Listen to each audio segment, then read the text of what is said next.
Yo, people, it's your boy Major, and as always, I'm with my brother Ace, and welcome to another episode of Two Up Front. Ace, what you telling me, bro? Just have to sigh, man. This is gonna be a terrible stream. Like terrible stream. It's been a bad Why'd week you so say far, that, man. bro? It's been a Why'd bad you week, say that, bro? The bro. weather's good. It's The weather. Friday, I couldn't bank give a toss. holiday. I couldn't give a toss. I couldn't give a toss, bro. I looked around and all my ops were laughing this week. All my ops were laughing, bro. There was no respite. I looked to the left, one up wins. I looked to the right, another up wins. So I'm here today just to be here when we win, be here when we lose. But yeah. Other than that, I'm happy that it's a bank holiday weekend, man. So it's nice to have a longer break, man. But yeah, that aside, that's how I'm feeling. How you doing, my guy? I hear you, man. You know how it goes, bro. Blessed and highly favored. But yeah, football wise, yeah, it was a good week for me, man. Like, it was a good week for me. I can't lie. But we'll get into it. But bro, I would hate to start here. I don't want to I cause know you don't hate it. I would really hate to cause you further pain. But bro, it's only 1-0. It's only 1-0. So whilst things are doom and gloomy right now, you're not out of the tie. You're not out of the tie. So obviously, as everyone knows, Arsenal lost 1-0 to PSG at the Emirates in the first leg of their Champions League semi-final. And yeah, man, there's been a lot of conversations, as you can imagine, regarding different aspects of the game, regarding different players, regarding tactics, regarding the performance. And I know a lot of Arsenal fans are quite frustrated, but also I think other Arsenal fans are quite optimistic. And yeah, man, bro, I want to hear your thoughts because we've not spoken at all about this. I don't know what you're thinking. So yeah, man, let us know. What's your analysis? My analysis. It's funny because I think going into the game, we both kind of spoke about it. And I think I was quite confident. I was quite confident just in terms of just that whole thing of styles make fights and just how I thought PSG would approach it, how I thought Arsenal would approach it. But I would say after the game, I'll definitely say that both teams didn't really approach it how I thought they were going to overall. I feel like you say, I feel like the main kind of prevailing point that I have to always remind myself, man, is like you said, it is only 1-0. But I feel like Twitter, that place is a cesspool, man. Like, if you go to that place, you would think that we got smashed 3-0. It was comfortable. PSG already in the final. Arsenal have no hope. So I think sometimes I have to just touch grass and just remember that, yeah, the real world and people who are sane say that, yeah, it was disappointing because obviously at home, in the Champions League, you definitely want to be winning your home game. You want that advantage before you go away to a tough ground. So now the ball is definitely in PSG's favor because they were able to come to the Emirates and leave with the points and leave with the advantage. So from that perspective, it's very disappointing. I think the game as a whole, I think also at the same time, I also have to also be happy because it also could have been worse. I feel like it was a game where it was finally balanced. It was 1-0. It could have been a draw if we had taken our chances. We also could have been totally out of it. Like, I think it was kind of like the game. I can split it into 3 stages. I think the first 20 minutes, PSG came out on fire and they just had us. They had our backs were against the wall. We couldn't get out. It looked like it could be a very horrible night for us. It looked like our Champions League dreams were going to end very, very quickly because we just looked nervous and they just looked like they were there to push the sword. And again, football is a very sad sport because we were speaking about it beforehand as well. I said PSG are a great team, but PSG are not clinical. But in this game, even if it has to come up Dembele's shin for the first chance to go in, that's what's going to happen because that's just football. And we spoke about beforehand where that can always happen. And fair play, Dembele, really good breakaway goal. They caught us in the midfield and they transitioned us really well. Got that first goal. And then from there, I was concerned because the way they were ripping us open, I thought, hey, man, if we go 2-3, then now the tie is over. But as long as we can keep it 1, then there's always a chance. Then we go into the middle phase of the game, which I'd say maybe after the 20th minute to maybe after halftime as well. I'd say that's when I say Arsenal started to really take control of the game as well, where PSG, they seemed more happy to be in their mid block and try to frustrate us and hit us on the break. But it felt like we were actually able to hold on to the ball in those stages. We were able to create good chances through like Martinelli's opportunity, through I think Trossard broke away that he probably should have done a bit better with. So that part of the game, obviously we get the goal as well that gets ruled out narrowly for offside. So that part of the game, I'm like, you know what, that was more promising. But then at the end of the, I think the last like 10, 15 minutes of the match was where, yeah, it just looked like we couldn't break them down and get the goal. And then it looked like we were just so open for PSG to potentially get the second or third goal that would just kill off the tie. So I think from our perspective, we have to be happy that PSG didn't do that, which is why we are ultimately still in it. And we go to Paris now in a tough situation. We have to now turn it around. But all in all, it's not a insurmountable kind of mountain to kind of climb. Now, I think we just need to go there and make sure that on the night we're the better team. I think Arteta made some mistakes in this game as well, because I think we were talking about what he was going to do with Partey being missing in that midfield. And I think bringing Marino back and Trossard up front, it just felt like it was the easy choice to make, but I feel like it wasn't a choice he should have made. I think we all wanted like a Lewis Skelly to move into midfield now and be that replacement for Partey or do what he's doing because he's capable. And then we understand Tierney's still a player, he's still a body, like he's a left back. And so I think sometimes this is the criticism with Arteta too, is like you also can change the system slightly when the circumstances warrants it. Like you can play Tierney as a left back and tell him to just be a left back. He doesn't have to invert. If you just play a midfielder that can midfield. So it was stuff like that that was frustrating. So I think that's why I think he deserves some criticism. I think, like, yeah, all in all, like I feel like it was I think that's kind of how I'd summarize the game, where it was kind of like in those kind of three sections where like a big part in the middle bit we probably should have maybe equalized, but then at the end as well we were also fortunate for it to still only be 1-0. And I think that's kind of like my kind of thoughts going into that second game. I don't know if you saw earlier that it looks like Dembele is injured now. I think he's got a Hamstring, yeah. I hamstring. think So from what I saw, it said that like they are hopeful that he can make Wednesday, but yeah, like hamstring. yeah. I don't know about that. That might just be like them putting things out to the press. But Yeah, yeah, they're trying to leave some doubt in Arteta's mind. But yeah, I think if it's a hamstring, then I think it's done in terms of him not playing. But then I'd say there's also some people too that be getting a bit too carried away with that and say, because it's not just Dembele FC, they have very good players. And even Ramos, when he came on as well, he was a real threat. So it's going to be a different proposition with them having to play without him, but it's still going to be a really tough game. So we just need to go there and do our jobs, because it was never going to be easy. I think that's my frustration sometimes with fans, where it feels like if you don't win, then it's straight cesspoolness of this is the most terrible thing ever. But so you can't lose games. It's now on Arsenal. They want to get to the final to go and now make it right when they go to Paris. But I will say it's definitely very disappointing. And yeah, I wasn't happy after the game. But yeah, so that's kind of like my kind of summary and analysis of the match. But yeah, what did you think, bro? Yeah, no, I think firstly, just very quickly off that Dembele point, sorry. Yeah, it will be interesting because like even when like he went off, I didn't see him like, sometimes it's like you see a player jogging and then you see them pull up and it's like, oh yeah, this is very evident, like his hamstring's gone. Whereas, yeah, I don't know if this was like a tweak or like the severity as regards to what's happened to his hamstring. But yeah, if he's not playing, then of course PSG, they've got a lot of attacking talent.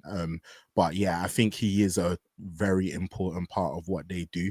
So I think it therefore will be a big miss, because even when you look at how he performed against you, I think part of the problems he was causing was from the fact that he was occupying that central area. And I think Enrique, he's like been very clever with his use of Dembele, because I think especially as well, when you've got someone who's two-footed like he is, then how he can change angles is so disruptive for the opposition, because yeah, like he's as comfortable going onto his left as he is going onto his right. So he can easily change angles and really cause disruption for your defense. And I think, yeah, he was doing that. And even how he dropped deep and then, yeah, started running with the ball, obviously laid it off, got it back, and then finish 1-0. And yeah, I think we've spoken about him and how good of a season he's been having. And yeah, I think that's just another moment where you're like, yeah, he is in the form of his life. Like he's putting together a great season. And it will be a shame for them if he misses the second leg. That's quickly on him. I think as regards to the tie, you know me, bro. Like I called you after that first leg against Liverpool, and I said, bro, there's been a robbery. I said there's been a robbery, bro, because I saw this PSG team bop the ball about like they were running rings around Liverpool, and I don't know how they didn't win that match. And yeah, I think they weren't clinical. And if you don't put the ball in the back of the net, then you always leave yourself vulnerable. And yeah, Harvey Elliott was able to get the winner. And yeah, we've seen how impressive they are. We've spoken about them as a team. We know what that midfield is about. They've got technicians, Neves, Vitinha, like they are just so comfortable on the ball. They're press resistant. They're going to play their game. We know what's going on with that attack. You've got Kvaratskhelia, who's just, causing problems. You've got Dembele, you've got Due, you've got Barcola, like extremely talented team. And then you've got the fullbacks as well. And I think we saw that in this game because I think in those 20 to 30 minutes that you're referring to, like they were just dominating. Like, and it wasn't what I was expecting because literally, like, this is the most important game in the Emirates era. And the crowd, everyone's up for it, etc. And they just came and they just started bopping it about, and it just quieted. It just made the crowd go quiet. They just, when they said like take the sting out of the crowd, when they say take the sting out of the crowd, like let them be quiet. That's what they did. They just said we're gonna play our game. Like we get all of the hype. We know what they did to Real Madrid. We're just gonna play our game, and they just played their game and they started bopping the ball about, and you couldn't get near them. And then obviously they get the goal early doors, and you're thinking, "Woof, this has been a great start." And after the goal, then they continued to just like impose themselves on the game. Like I think Neves in particular, I know Vitinha got man of the match, but for me, I think Neves was the better one out of the two. Like I think he was brilliant, such a good player, man. And yeah, like that tackle on what's it called, Marino, brilliant, was and ridiculous. I said that's this the is thing as well, bro. He's small, but he's yeah, tenacious. He's very tenacious. Like he's small, but he's very tenacious. And yeah, that was a great tackle. And yeah, like I think they were just playing their football, and they were showing us like a lot of the things that they've shown us previously as regards to like how good they are, how they play. Like I've told you before, bro. I said the two teams in the world that I love to watch the most are PSG and Barcelona. Like I think, yeah, the way they play football, their attack, how fluid they are, and yeah, I think they were showing them. They were showing their quality, and yeah, I think it was a brilliant start from them. I think Arsenal, they looked nervous. They looked like, they didn't really know what to do.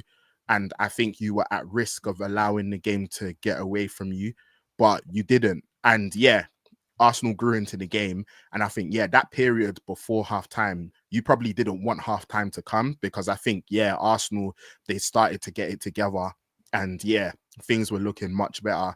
And again, we've spoken about Lewis Skelly. We know how talented he is. And like how he started driving with the ball, then played that pass through to Martinelli. And that was a golden chance. And it was a great save. But I just think in games like this, you have to. You've got to. Like you've just I always put on the attacker. It's a great save, you've but got you should, man. You should. You've got to, because I think it was one of them ones where like he allowed the keeper to read where he wanted to go. Maybe he was a little bit too obvious as regards to what he was trying to do, but it wasn't like a bad finish at all. Like it was a great save, but I think just in these moments, you know what, I'll add to that too, because again, we'll get to it when we speak about Barcelona, but this is also where it's you also shouldn't also just be that one opportunity that you get that you miss, because players will miss chances. The issue too with us is like the lack of the consistency of those type of chances,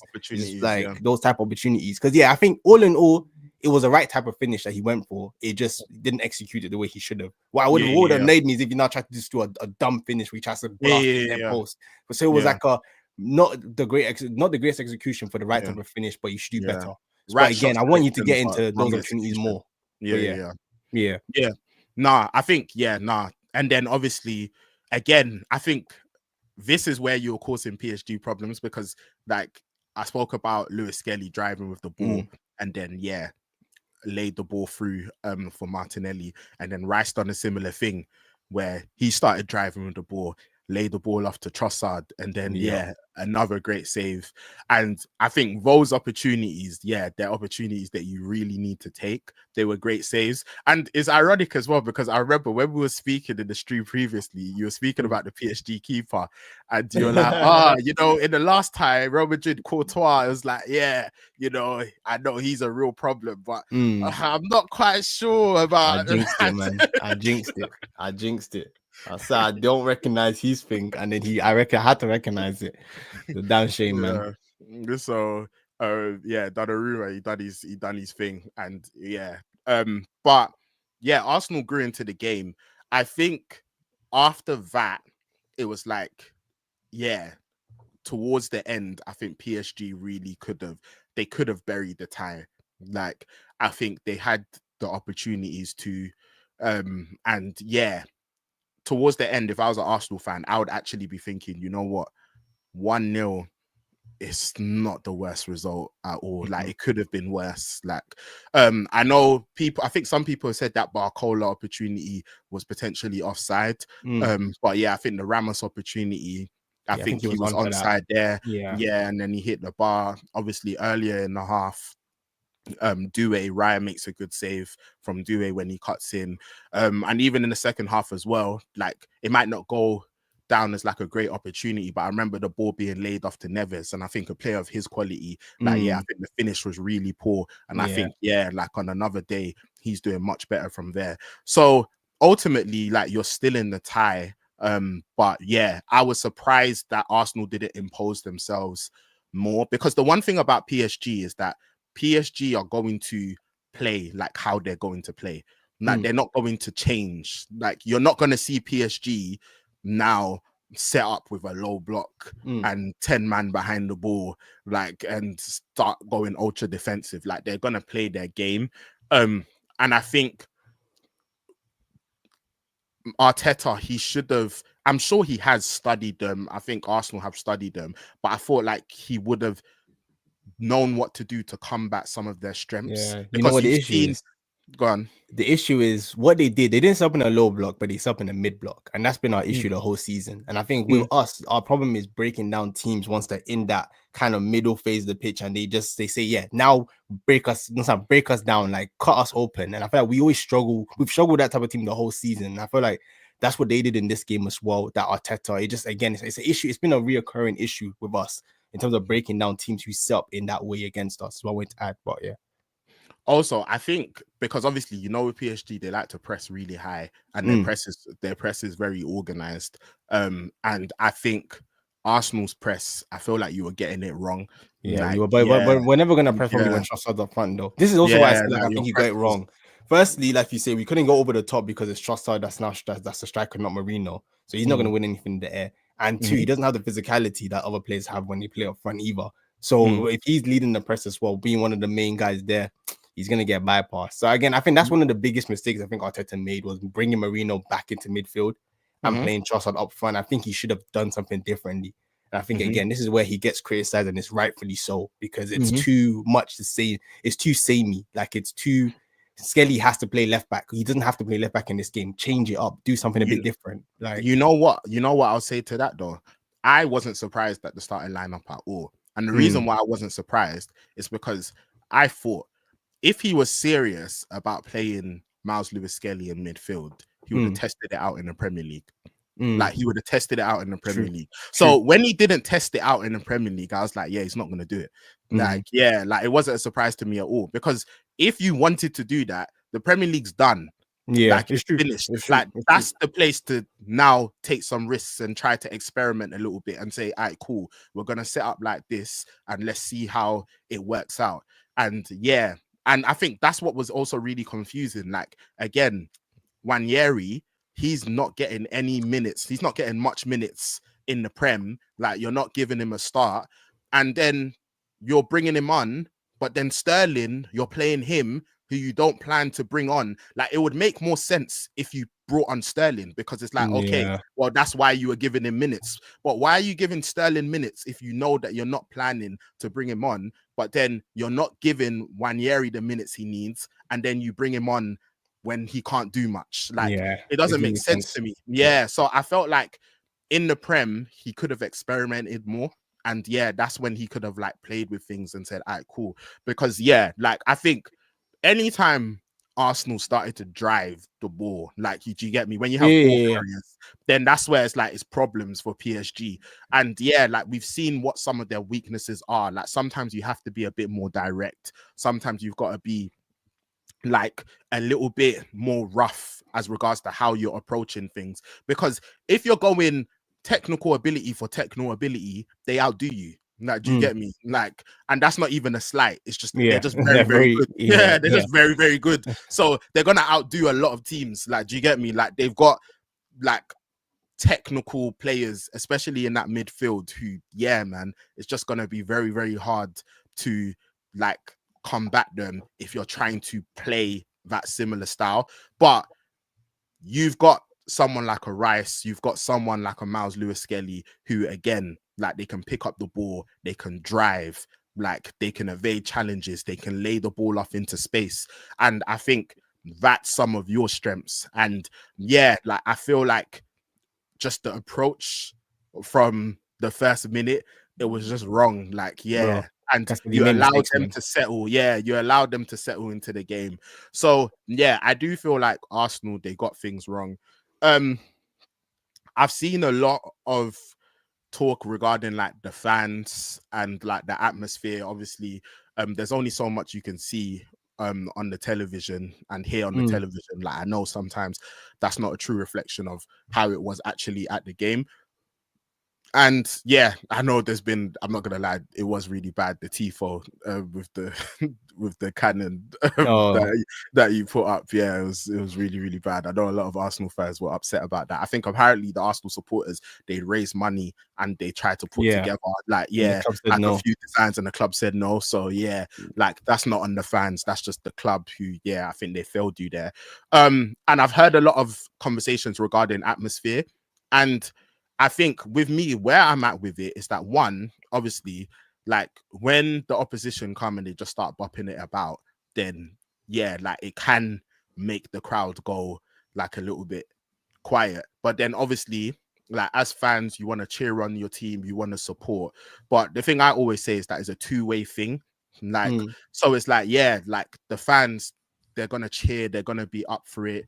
Like, do you get me? I've gone to plenty of games. You're gonna cheer, you're gonna be up for it, but also like you're expecting a response from the players. Like you're expecting the players to also like get the fans hyped up. Like a lot of these fans, they're paying like a lot of money to go to multiple games. Like they're not on the salaries that you're on. Like, so I think sometimes it can be a little bit annoying when like some Arsenal players, like they're doing the whole rev up, like the arms. Do you get me? Yeah, like the arms, and it's just like, bro, we're trying to support you guys. Can you guys just do some stuff, please? Like, do you get me? Like, just the arms all the time, Major. So I did feel for the Arsenal fans a little bit, because I just felt like, yeah, like it can be frustrating when you feel like you're trying to give something to your team and then they're not doing the things that you, because you know what it is as well, fans can be really simple. Like, bro, sometimes I've been Old Trafford multiple times, sometimes it's a big tackle. Like, do you get me? And it's just like, yeah, or it's someone trying to close down and they made a good effort, or it's someone that attempted like a good dribble, and even if the execution at the end wasn't right, it's like, okay, well, we've tried, okay, let's go again, kind of a thing. And I feel like sometimes there's this thing regarding fans and atmosphere, and I know Arteta, he had his speech and stuff like that, and people are making fun of it. But yeah, I think it is fans do need to create an atmosphere which obviously makes it intimidating for the opposition. But also, I think the players, they need to also do things to encourage the fans. And a second thing I was quickly going to say on that as well is that, because obviously the PSG fans, they're brilliant. Like, I think French fans in general, they're just really, really passionate. They don't stop. When I was at Old Trafford for the Lyon game, bro, they just don't stop. Like, yeah, like even when they just don't stop, bro. Like, they don't stop. And then even I've gone to PSG's ground. I remember watching a match, PSG versus Saint Etienne. Saint Etienne got slapped 4-0, bro. The Saint Etienne fans, they didn't stop singing for the whole thing. Like, do you get me? Drums, flares. So they're very passionate. But also, I do think as well that sometimes, because I remember when I was at the Man United Lyon game, bro, so these Lyon fans, they're able to bring flares, they're able to bring I don't know how they drums, get into. they're Yeah, I able don't to know bring how they all. get into the Bro, stadium. we can't bring anything, bro. Like, Yeah, we can't man, bring bro, they're anything. So master I'm just, smugglers. yeah. So it's like, and even when a lot of like fans go to like these European away grounds, bro, they don't allow you to take anything. They put you in like the most awkward place in the stadium, high up where no one can hear you. Like, do you get It's true. It's true. It's yeah, true. like It's they true. make It's no true. can hear you. It's You true. get me? They At remove the all that Emirates, tough man advantage. yeah. They Emirates, remove fam, all of that. the away fans, they're at the ground floor, right next to the Bro, pitch. can you imagine, You can bro? see them It makes making no noise, sense. It makes no drums, sense. It makes no drums, bro. See, but this everything, happens when you're too commercialized, and bro. what you're trying to do is give everyone a good experience. This is Bro, what happens, bro. We are trying to give everyone a fam, good experience rather than because trying to win. Yeah, bro, these European fam, they make it so difficult, bro. Literally, fam. yeah. I was like, bro, no, respect to the Lyon fans, credit to them. But I was like, how have you lot been able to bring all of this in, bro? Bro, you can't bring anything, bro. If man's Bro, trying what to happened bring to say? my We want you to bag, feel comfortable. We want you bro, to feel we like can't you're bring. home. Bro, you can't even bring in your bag. You've got to go now, drop it off at the drop-off thingy, or like, do you get me? If you have a house or whatever the case may be, then drop it off before you come. But you can't walk in with your bag. Like, it's so strict. And I was thinking, in this same Old Trafford, how have these lot brought all of these things? A So drum. yeah, it's crazy, bro. A drop, fam, randomly, like second half, bro. They just start letting off flares, bro. Like, do you get me? There's just smoke, and we're just like, bro, where did that come from? Like, it's crazy. But yeah, that was just a little side point. But yeah, I think I've seen a lot of criticism, and I just think, of course, fans, it's like the fans want to create a great atmosphere and stuff, but also like the players need to also respond and like help encourage the fans again, because the players, they're the ones on these crazy salaries. Like the fans, they're the ones working their jobs, having to pay their hard-earned money to go follow their team. Like, do you get me? So it's like, yeah, like I think there needs to be a little bit of understanding there. But overall, I just think, yeah, Arteta, I think he's never been to this stage of the Champions League before. I think he was quite pragmatic. I think he wanted to make sure that you weren't blown out of the tie. And I think, yeah, like he didn't really want to take risks. And yeah, you're still in the tie. It could be much worse. Like they could have got a couple more. So overall, it's like, yeah, it's not the worst result in the world. Like I think it's just what you said. When you're at home, you want to leave with an advantage. Like you don't want to now having to be, going to PSG and having to now, make up the deficit. Yeah, make up the deficit. So yeah. But very quickly, bro. Yeah. Odegaard. Let's talk about it, bro. Oh man, Let's talk about it, bro. I would have got away with it. Nah, bro. We've got to talk about it because I just want to ask you, like, what do you think's going on? Like, do you think it's a thing where he had his injury, he's not fully fit? Do you think he's lost confidence? Do you think he's just really badly out of form? Because yeah, like some of these displays, like if I was an Arsenal fan, I'll be extremely concerned. Not even just because of the execution, because I know previously we've spoken about like even him being quite clinical previously, especially when it comes to his shooting. Like normally, like he was like a threat outside the box, and when it comes to like laying off that final pass or even just getting a shot on target, like yeah, like his execution was good, and now it just doesn't seem to be there. But also, I think where I would really be concerned is that it looked like he weren't showing for the ball. Like, and I think that's a bit concerning because I think, when you speak about this PSG team and you speak about the technicality of the players and that midfield, part of what makes them so effective is that all of them are very comfortable receiving the ball. They're comfortable receiving the ball under pressure. They're comfortable receiving the ball on the turn. They're comfortable receiving the ball in various areas of the pitch, and they always show for the ball. And I think Odegaard, again, like he just doesn't look like the Odegaard that we've seen last season, the season before. Like it looks like he's really, really struggling. So yeah, I want to just get your thoughts on Odegaard, and yeah, what do you think's going on there? Yeah, I feel like this summer is going to be very telling what happens, because there's people are saying that maybe he came back from that injury and maybe he isn't fully fit, and maybe like he's playing half, like maybe partly injured, which is contributing to his performances. But again, it's all speculation. I don't know whether any of that is true. He might just be playing terribly. So I feel like with him, it's where I then look at Arteta now, because I say, like we're talking about with the Nwaneris, or even like, I don't know, maybe Zinchenko. People might, whatever you want to say about him at left back, he's a good enough midfielder. So this is where I also look at Arteta and I say, the older guy doesn't have to play the whole game when he's playing this poorly. You can also take him off as well. So I think this season, right now, I feel like he is really badly out of form. I don't know if I would go and say that he's not showing for the ball. I didn't really see that. I haven't seen that maybe take myself in terms of like in general. I think the main Yeah, I felt like criticism. Okay, that's fair. yeah. That's fair. I think the main criticism I see people have, and I have as well, is just him slowing down the game or taking too many touches, or that's when he's trying to slide someone through, he's just passing backwards. Or I think those are the things that are really frustrating, and those are the ones where, like, I don't know if this is an injury thing. It's just poor, like you said, it's just poor execution. The ball is coming to you in a cutback, and I expect you to put it on target. You're blasting it over. It's stuff like that where it's like, I don't know whether this is stuff that an injury means that you have that little bit, you're that little bit off, that now you're executing this poorly. I don't know if it's an excuse, but I feel like where I am with Odegaard is, and with us, I think I put Odegaard in the same boat that I put our Premier League season, where it's like it's been disappointing. It hasn't been great this year. This summer, next year is a massive, massive year for you. Next year, there's absolutely no excuses. Where if you go into the season, whatever, I don't know, like we said, you get to summer now, he has surgery, and then we find out he's been injured and playing injured for the last few months, and maybe he contributed. Until we get there and we see those confirmations, I can't speak on that stuff. But I must say, he's been disappointed. I think Arteta should also take him off more. Like, let him, if he's not fully fit, and that's more reason to not just be playing him when he's playing this badly out of form.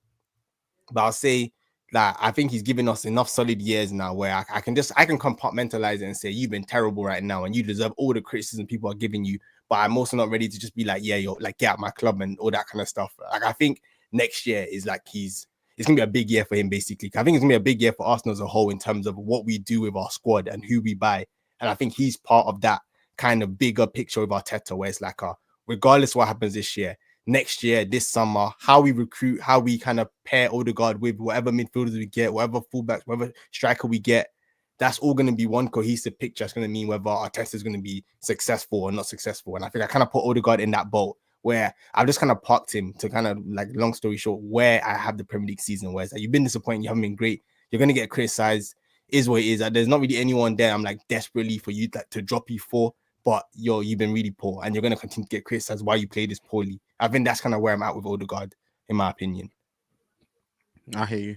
I Yeah. hear you. But yeah, second leg next week. Obviously you can turn it around. Do you think you will turn it around?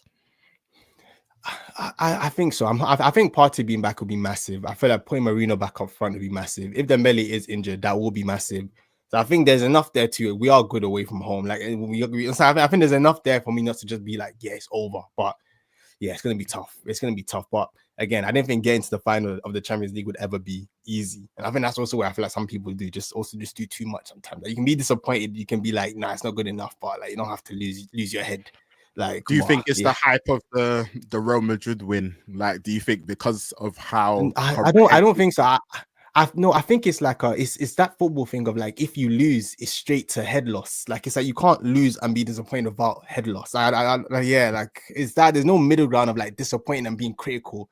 It's just you lost now, so now lose your heads. That's how I see it. Because it's like Real Madrid, like, we could lose to Real Madrid and it will be like you expect to beat them. So if you don't win, it's head loss. Like, I think that's kind of what it feels like as an Arsenal fan, where it's like yeah, sometimes that's what it feels like, where it's just be critical, but yeah. I feel like with me, I think part of it comes from the fact that with Real Madrid, I think many people expected you to lose. I think a lot of Arsenal fans even thought they wouldn't go through. And I think obviously you surprised a lot of people and you were able to go through it. And it's not just about you going through, it's the manner in which you went through. It was the 3-0 win at the Emirates, it was the 2-1 win away at the Bernabeu. And I think from there, I think this tie with this PSG tie, I think Arsenal fans, I think they were quite confident. And I think even neutrals, I think a lot of people maybe favoured Arsenal going into this tie. So I think a lot of the narrative regarding Arsenal currently is, I think it's to do with crumbling under pressure. It's the whole, like when you're expected to do something, are you able to do it, etc., etc. So I think partially that's where it comes from. But it's only halfway through the time, man. So yeah, like it's and not PSG like are a very good team, man. Yeah. Like, very, very good team. And also, again, it's going to be interesting because like PSG also, they don't have that quote unquote European heritage. Like I know we speak about it with Arsenal, but they also don't as well. So for one of the two teams, you're going to be able to be getting past like a massive kind of mental block, mental hurdle. So yeah, it will be interesting to see how that time unfolds. Obviously, now that I've done doing the whole like proper analysis, playing host role, obviously go on PSG, please. I hear but it. yeah, I hear it. I'm so sad. We'll talk about when we get to your game. PSG, man. So yeah, but obviously, the other game in the Champions League, the other semi-final was Barcelona taking on Inter Milan. That was the game, Barcelona versus Inter Milan.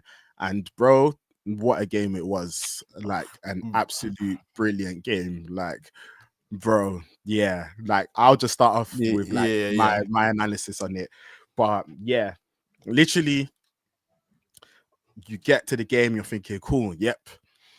You know, trying to see a good match here. And then bang, Inter, 1-0. And then you see the finish and the flick, and you're like, "Oh my!" It's actually missed the goal, because I was doing something and I came to I heard my brother scream, "What? Inter's good!" I said, "What?" The game just started.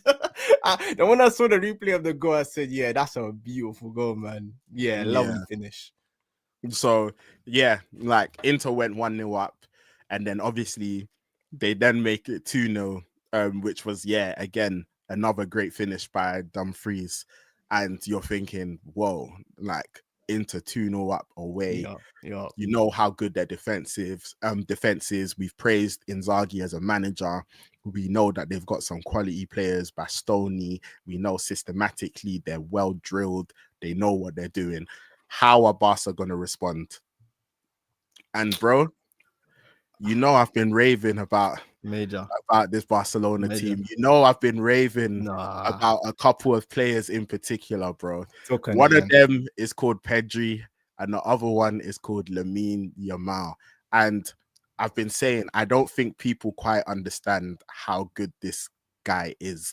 And because a lot of what happens, and I think Prem fans can be guilty of this a lot, is that they don't watch other leagues, they don't watch other matches, they just see clips and highlights, and then they refer to the stat sheet to make their conclusions.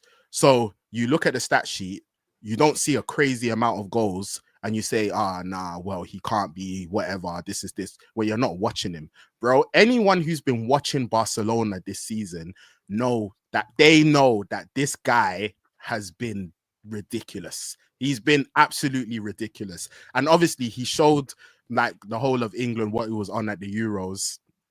But yeah, like the whole of Europe, the world, whoever was watching, he showed how much quality he had at the Euros. But yeah, this season he's been absolutely brilliant.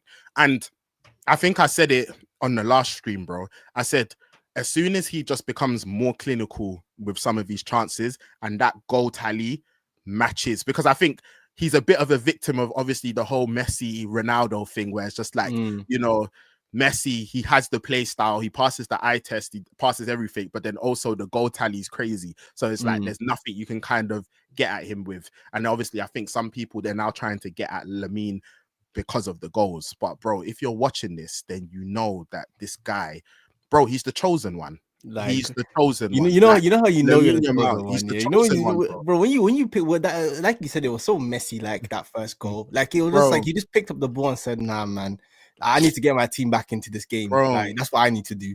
Like, And bro, we've spoken about football and how it's become so system centric. And you know, now the managers have become the superstars where everything's about tactics and everything's about systems and formations and we need you to invert here and invert rotational there, rotation, movement, this, that, passing, all of this, yeah. etc., etc. And sometimes, bro, we just want to see Mavericks. Yeah, We want to see bro. guys. Those are the players that get you out of your seat. Bro, When a get guy you out can of your take seat. someone one-on-one and take you down the line, that's what I want to see. But I don't want to see 2,000 passes and then a Bro, goal. I don't want to see that. Know, and bro, you know what it is as well? Players like that, they unlock systems. It's like a system doesn't prepare for that. Like you don't prepare for that. Like, do you get me? There's bro, nothing you can do about it. You don't assume that one guy's gonna take out 3 of your players. Yeah, bro. Do you get like, me? You don't assume that, bro. You don't prepare for that. Like Bastoni, when he was preparing for this match and he was sitting with the coaches and they were going through their defensive drills, he didn't know he'll be sliding for days. That wasn't his plan. That wasn't his plan, bro. You have to buy a ticket to come back onto the pitch, bro. You have to buy a ticket to come back on the pitch. Bro. Oh, that was filthy. He didn't know, bro. He didn't know. Those players didn't know. And I think Inzaghi said it himself. Fair play to him. He said it after the match. He said, bro, that Lamine Yamal kid, he said, bro, I've not seen a player like that in 8 or 9 years. He said we had to put 3 man on him. Bro, he was just honest. He said we had to put 3 man on him, bro. he said, bro, he was just doing us. He said we had to put 3 man on him. He didn't even hide it. He didn't do the prideful thing. He just said, nah, bro, that kid is tapped. He said, that kid is tapped. Bro, he never even tried to hide it, bro. He said, nah. He said, bro, we put 3 man on him. So, yeah, man. But he's absolutely sensational. I think, again, like you said, he gets you on the edge of your seat. Like, just his footballing IQ at this age is ridiculous. Bro, I think that's the thing. Like you were saying, even about the goals, because I've watched it. I think I've watched the last like 2 or 3 of Barca's games, especially even the Madrid game beforehand. And I feel like even like his choice selection and the assist he gets as well. Bro. I'm like, not only are you disgusting in terms of dribbling and the way you can cut in and finish, even the assist that this guy puts out, like the passes, even the pass before the pass, that doesn't even get registered. But it was 100%. Like, how did you even slide that through those 2 players in that way? Like the talent levels are, it's like you said. I'm definitely one of those people where I've heard the hype. Lamine. I watched a couple games that said, I get it. I get it. This guy is the truth. He's the truth. I told you, bro, he's not bro. He's the don't truth, play man. with that kid, bro. Yeah, like, I told you, he's the chosen one. Like, he is the chosen one, bro. Literally, like, like football needs him. Like, I'm not joking. Like, they need him. Like, we've left this Messi, Ronaldo, we've left that era. They're getting old, and you know, we've been looking for people, and you know, sometimes we've tried to say, oh, could it be this guy? We're like, and they're like, oh, could it be that guy? I mean, he's great, but and Lamine Yamal, he is what you call, he's not a great talent. He's not a world-class talent. He's a generational talent. And I don't use that word lightly. No, like, he's a once in a generation type of player. Like, you don't see those type of players come along often. And what I'm just praying for is that injuries don't affect him, because he's played an insane amount of games for a 17-year-old. I think he's already played 100 games for Barca. Wow. Like, at 17. So I'm just praying, because we've spoken about Messi and Ronaldo, and one of the things they were blessed with is that, bro, their bodies are just bionic. So they were able to last for so long. And I'm just praying that he has great health, because like, he's an insane talent. Like, honestly, like, Barca, I don't know how they keep doing it. Like, do you get me? They're just spawning these talents. But Lamine Yamal, like, absolutely ridiculous performance again. Like, you look at the technicality of him, you look at the footballing IQ, you look at his passing range, you look at his dribbling ability, and also his confidence as well. You can't phase the kid.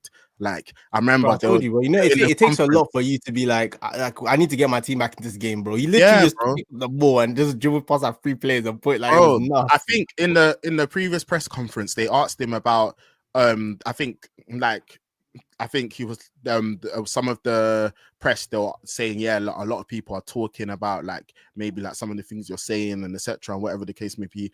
And then like I think he even made reference to Real Madrid and he was just like, yeah, they can't beat us this year. And he was, yeah, like, and then I think, yeah, you know, like he's a very confident person. And I think What he was the was thing just that like, happened in the Euros again? You remember? What was oh, it?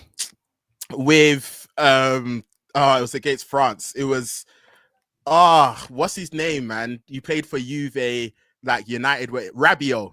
I think Rabiot, before France played Spain, I think Rabiot was talking about Yamal and was basically saying, yeah, he's been great, but you know, now we're at the big stages. This is the time to deliver. So we'll see if he can do it then. And then, bro, just cut his slap one top bins, bro. Was it past him as well? Yeah, past him, bro. Past him, bro. Like, Oh. matched up with him and slapped one top bins, bro. And I think that's the thing as well. He's so clutch.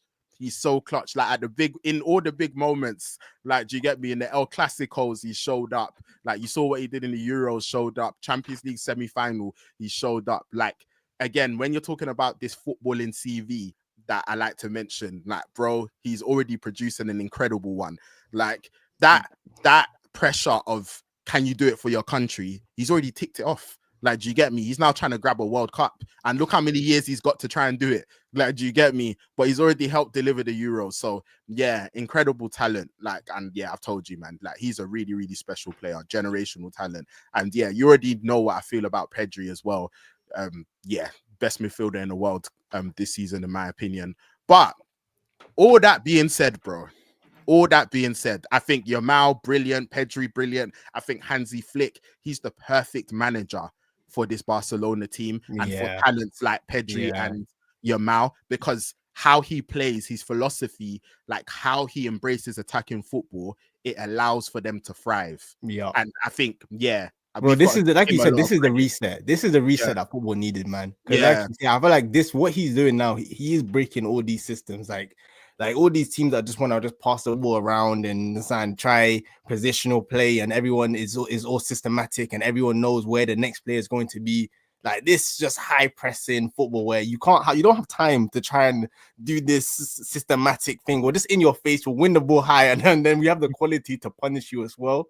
Mm-hmm. Yeah, no, I love it, man. Like you say, I think this is what we needed in football right now. Because Yeah. there are a lot of managers and a lot of styles of football now that is just not very entertaining to watch. I think I was gonna say earlier in the Arsenal game, bro. I watched the Barca game and I said, wow, this is what it means to like watch attacking football and actually be on the edge of your seat, where the team is making chance after chance. It's not the 2-3 chances that you should have scored. It's no, bro. Like, they're making 6, 7, 8 chances in the game. Bro, It was such an attacking match. Like, do you know how much I would love to see my team play like that, bro? And again, this is the thing as well. You can have a wider philosophy and have different philosophies within that wider philosophy. So, for example, Manchester United under Fergie, when we had Ronaldo, Rooney, Tevez, we played extremely attacking football, but we didn't play attacking football like how Barca plays attacking football. Like, so you can have the wider philosophy of attacking football and you can implement like different strategies and systems within that.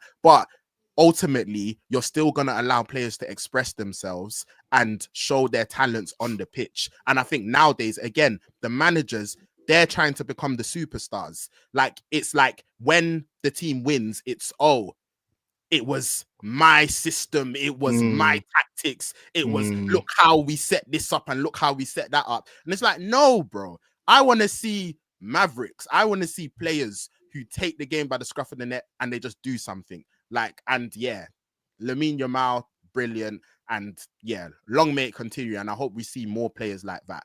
But bro, for all the praise I give Barca, and again, for how beautiful it is, seeing their attacking football, bro, and all of that, bro, their line is so It's high. crazy, It bro. is It's so crazy. high. You know People what it speak is, yeah. about Ange's But highlight, yeah, bro. but you know what Ange it is. would love to manage this Barca team, bro. This is his dream.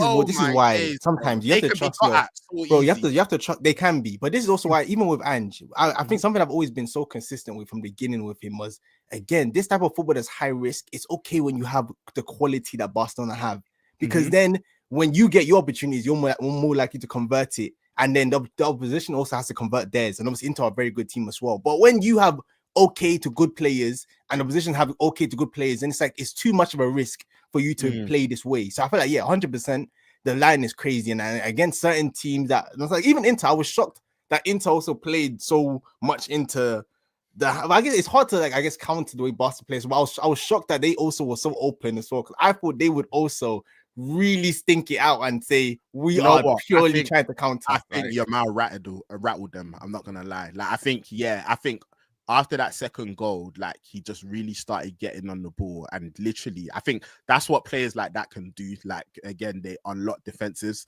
and I think they just got a little bit rattled. And then obviously they were trying to execute the counter, but the ball wasn't right again, because I think Barca, they play that high line, and it's something I think VAR actually helps them, because I've always said it. I think teams that play like that, VAR helps them, because if back in the day you play that eye line and it's just down to the referee and the linesman, and if they miss it, they miss it, and that player is through on goal. Whereas now you can look back on it and then you can see, okay, was he offside, etc. So like you can really drill it into your team and your defenders to say, all right, cool, remain disciplined, be confident with the high line, and yeah, like if we execute it properly, then hopefully more often than not we get it right. And yeah, other teams aren't able to counter on us. But again, I've watched Barca this season, bro, and I've seen games where, bro, it's gone wrong. Like, do you get me, bro? I've seen. Was it against Celta Vigo? I think, bro. Oh my gosh, bro. Like, oh my days, bro. Fam, they were waltzing through. They were waltzing through, bro. So, like, it's a risky tactic, but yeah, like, I really respect the fact that they're really confident with their approach. But yeah, just quickly to sum up the rest of the game, bro. Obviously, Dumfries gets the second, and I think that's their other weakness, set pieces. And I think they really missed Lewandowski as well, because I think, firstly, if Lewandowski was playing in this game, I think he definitely would have scored, because I think with the delivery of Yamal and how he was playing, then Lewandowski would have gotten to the end of a couple of things. But also, I think even defensively as well, with corners and stuff, he really helps them out. Because yeah, like Barca, they're not a very big team, and I think set pieces are definitely a weakness. Like even in the Copa del Rey final, like yeah, Tchouaméni, he was able to score from the corner, and like yeah, like it's definitely a weakness of theirs. So yeah, man, Rafinha slaps it. Do you get me? Ball rebounds off the crossbar, off the keeper and into the goal. And yeah, man, we've currently got a 3-3 tie that Inter Milan are taking back to the San Siro. Yeah, I can't wait for that game. This is gonna be like it's hard to call. It's hard to call because I know Inzaghi would have looked at that match, and I know he's defo gonna be like making adjustments, but also that Barca team, man, like they're relentless and they've just got so much quality. So and it's how healthy are Inter as well, because didn't thing went down Lautaro. I don't know how bad that's gonna be. That'll be a big miss for them if he's missing. So yeah, man, it's gonna be very interesting. But bro, I have two questions for you actually. Go on, bro. So the first one is Yamal at 17 or Mbappe at 17? Yamal at 17. Yamal at 17. Yeah, Yamal at 17. Why do you say that very quickly? Now that's my second one. I think Mbappe, young Mbappe was brilliant, and I think again, like he was raw, he was quick, and yeah, he was therefore a breath of fresh air. But I think Yamal's footballing IQ at this age is ridiculous. Like it's super ridiculous. And just for how I like to watch football, don't get me wrong, I'm not saying this is not a slight on Mbappe. I'm not saying Mbappe wasn't exciting, he definitely was, but like Yamal, just like for how I like to watch football, bro, like, yeah, man, it's everything that I want to see. Like, it's the type of thing that I want to see. I remember, I think it was someone even online, bro. Like, they done this thing where they edited like Yamal's clips and footage, and they made him right-footed. And bro, honestly, this guy looked so much like Neymar. Like, it was ridiculous. Yeah, like, it was crazy, bro. Like, literally, like, bro. So just for how I like to watch football, like, yeah, like, he's the type of footballer that I like to see. So yeah, I would go with Yamal. All right, cool. I hear that. And then my second question, that might be a good transition, is I guess watching this game too, because I know obviously Dumfries was another player that you guys were heavily linked to when obviously you guys got Mazraoui. In the end, are you happy with the Mazraoui, or do you think in this system now? Because I know the before is like it didn't really make sense because it was Ten Hag that was trying to get him, but like now with how you guys play, do you think Dumfries might have been more the player you guys needed in this system, or are you still happy that you went for Mazraoui in the end? I can't slight Maz, man, because I think Maz, like, his versatility as regards to like the positions he can play and the fee as well that we paid for him, like, I think it was just a little over 12 mil. Like, yeah, bro. Like, I think that was very, very good business. And I think a lot of people spoke about his injury records, but he's been quite available for us. So yeah, like, I'm a big up Maz. Like, yeah, nah, I can't be, especially after that result. I'm not gonna be saying nah, I don't want Maz, man. Nah, Maz he's done a good job for us. Like, at times, obviously, I think he started off the season really well, and he has had times where it's like, yeah, he's not had the best of games, but overall, I think that's been a really good piece of business for United. Again, Okay, I think I'm more asking in terms of like obviously what the future of Mazda is. Do you see him as a centre back option, or is he going to play on that right wing no, back? I think Obviously, you see him as a centre clearly back centre back. option. Okay, Yeah, I think centre back option. Like, I think Mazraoui, he can play wing back, but I don't want him to play wing back. I think it's one of them ones where if there's an injury, then he can fill in.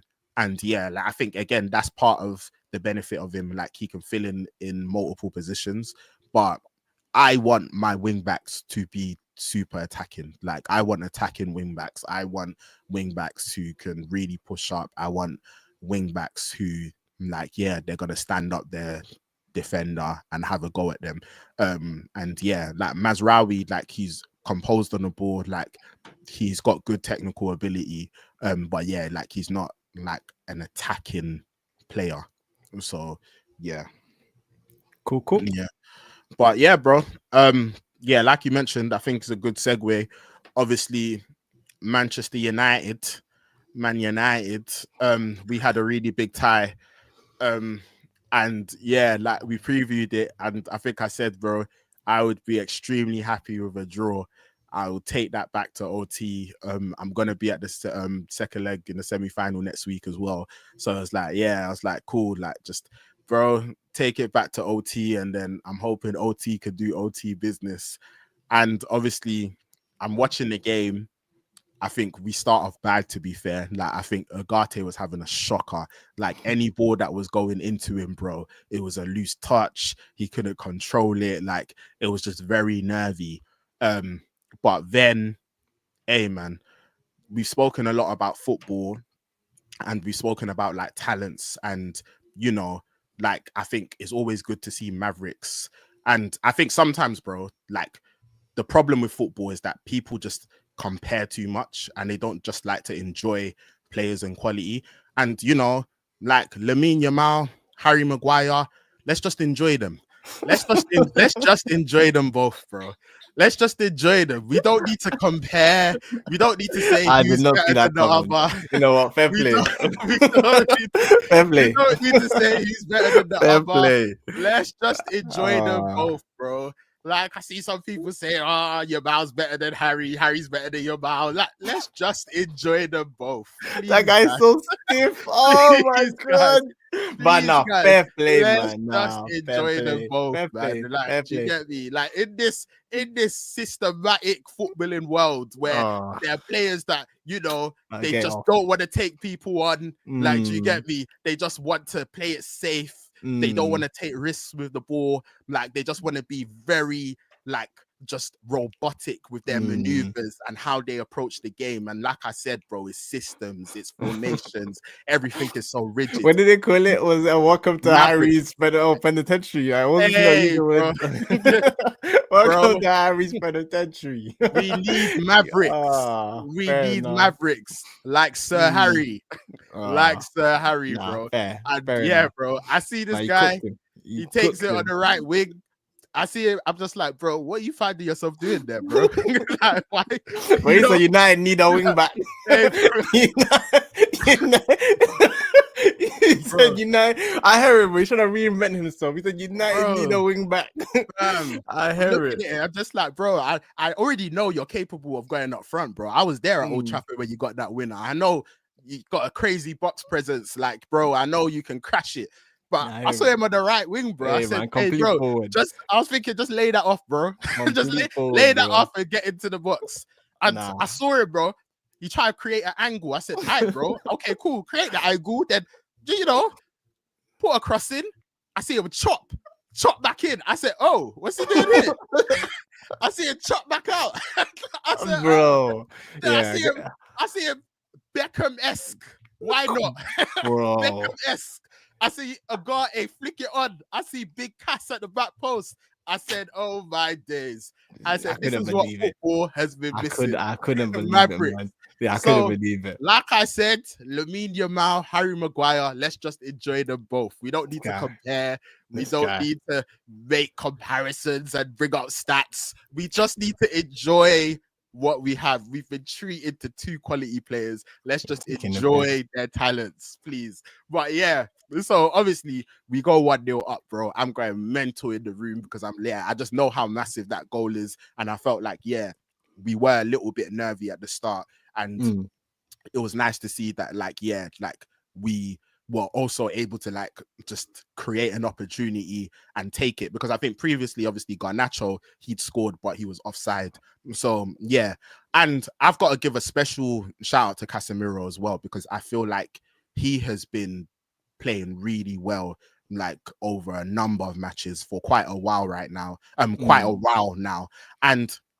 I want to give Casemiro a special shout out, because I said it, bro. I don't know if you remember, but earlier in the season, when people were talking about our midfield, I felt like Casemiro was being made the scapegoat. That's not to say that he wasn't having some bad performances, but people were trying to blame everything on him. And I'm saying, nah, bro, this is clearly a much bigger issue. There's clearly much wider problems. And Casemiro, although he's lost his legs, bro, you don't all of a sudden just lose your footballing IQ. Do you get me? You don't all of a sudden, after everything that he's done playing at Real Madrid, just not know what to do when you're in the center of the football pitch. And I think, he was really his experience showed in that game, because I think he was able to calm people down. He was making the right decisions. And even in previous games, bro, the game that I was at when we beat Lyon 5-4, bro, it was 3 assists. He's the one that he won the penalty. Sorry, 2 assists, I think. He won the penalty. Then obviously I think he got the assist for Kobe's goal, and he put in the cross for Harry to get the winner. So hey man, assist, bro. No, that's fraudulent. That's fraudulent. But the cross, fair enough.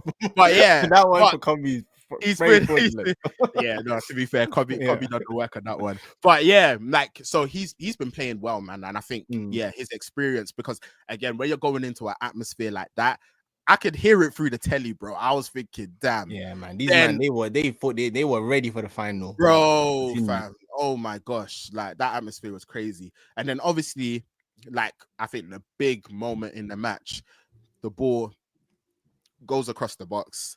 And then we see Højlund go down. And then I'm looking at it. I'm thinking, pen. Then I watched the replay and I'm like, yeah, he's got him. But I was just looking at the crowd. I was looking at the state. I was like, I don't know if the ref has got the bottle to give this. So do you get me? Because this is a big one. But I was just like, yeah, bro, he's got him. It's a pen. And then obviously he gets the pen. Højlund gets the pen. We get the pen. And then the red card comes out as well. And I felt like it's one of them ones where it's just, it does feel harsh, but if it is a pen, then it's a red card. I think it's, I don't think my take on that though. Go on. I think they got robbed in that situation.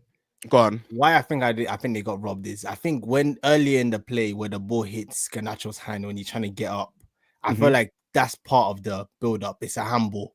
And I feel like the fact that they saw that like in VAR, they just kind of skip past that. The pen, I hear it. To be fair, I'm also biased because I see the way what's it called? Hoyland be jumping around and wrestling sometimes. I felt like the way he went down was a bit too theatrical, whatever that word, like theatrical for me. Like I was like he didn't. But then when I saw it again, it's like you're gonna give a pen for that. But I feel like earlier in the move, that Garnacho handball, I can see why they felt hard done by because I think at that point they should have taken it back to there and it shouldn't have continued as a pen, in my opinion.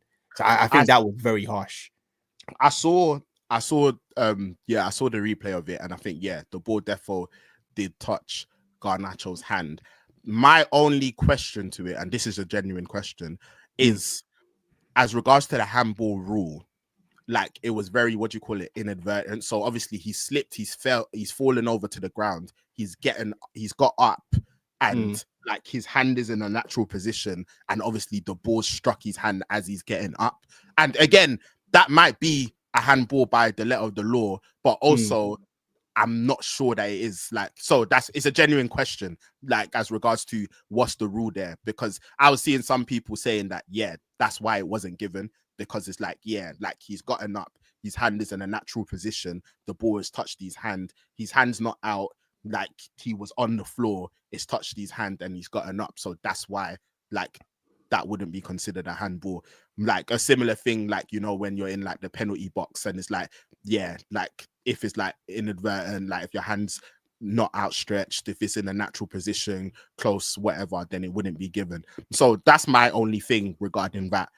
So it depends just what Again, I feel like it depends on again, different competitions have different interpretations. But I know, like Prem-wise, I've definitely seen where in the build-up it's hit a person's hand and they bring it back and it's not a goal. I think but again, I don't know if that's the same rule in the champ. So from what I know, I think that bit was harsh, and I think that's why they were also fuming that much about the decision, because they were like, it was clear. Even in the build-up, you can see players like it was a handball, like to the ref, like it was a handball, and it continues, and then they give the pen. So I can see why they were fuming. It's a thing where it doesn't matter how close to it doesn't matter what circumstance it hits your hand. If it hits your hand in the build-up, regardless, then it should be disallowed. Like but if that's not it, if that's not what it is, then I think then it's fine. So I think it's just regarding the rules there. But I did think it was a pen though. Like I felt like even it was stupid. And I think from even just reading stuff, like I think Athletic Bilbao as well, I remember reading like they've got like quite a bad discipline issue. It looked like I forgot what stat it was. Like I wish I had it next to me, but like it was something like in the last X amount of games they've got X amount of red cards or something. Their heads were hot. I thought they were gonna bang the referee. Bro, that ref, fam. I was thinking, because you know it's funny because later on there was even like a potential Garnacho penalty, whereas like he got pushed, and I was like, the ref's definitely not giving that. He's not gonna give it.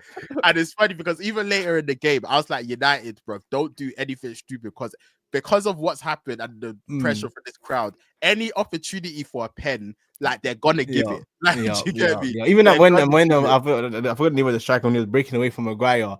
Maguire kind of pushes it slightly. I said, "Ooh," but nah. But I'm listening anyway. But then obviously it was 2-0, and then Bruno clean through. And it's funny again because I spoke to you about it already, but when Bruno's through on goal, like he's the one player where I'm like, I know you're decisive. And bro, I've spoken about Bruno a lot, and like I said previously, man, bro, like you can't say nothing bad about him right now, man. Like honestly, because I think it's a thing where he's continuously coming up clutch. Like I know people have previously spoken about him being a captain, but I think he's actually been a great captain. I think he's communicated very well with the fans. I remember last season in the FA Cup final, like he put out like an article in the Players Tribune, and it was just like, I know the season's not been good enough, but please get behind us one more time. Then man, like we win the FA Cup, brilliant assist for Cubby to get the winner. And yeah, again, like I think he's never hidden, like he's taken accountability, but also as well, we know how much quality he has as regards to like his assist threat, his goal threat, and we know numbers wise he can really produce. But I think his overall play has really improved, man. This guy's taking care of the ball. He's making smarter decisions. You know, Bruno, before people used to get onto him about, you know what? You're always trying to play the extravagant pass. And yeah, like your like converting ratio as regards to how you execute those passes isn't high enough. But I think he's been taking care of the ball. He's been making the right decisions. He's working tirelessly. Like, honestly, I can't fault Bruno. Like, I think he's been putting up top performance after top performance. I was there at that Lyon game, and honestly, man, he was brilliant. He was magnificent. So, Bruno Fernandes, thank you. That's Bro, what you know me. I'm a Bruno hater, man. Even me, I have to put my hands up. And you know what's a damn shame? Football is so cruel because when my guy is stinky, now Bruno wants to rise, and then now everyone wants to now say, "Oh, remember what you were saying before?" And so I said, "Cool, it's okay. You guys are winning. You guys are up right now." But he's been really, really good, man. Like he's been, like you say, I think everything that you say, I completely echo.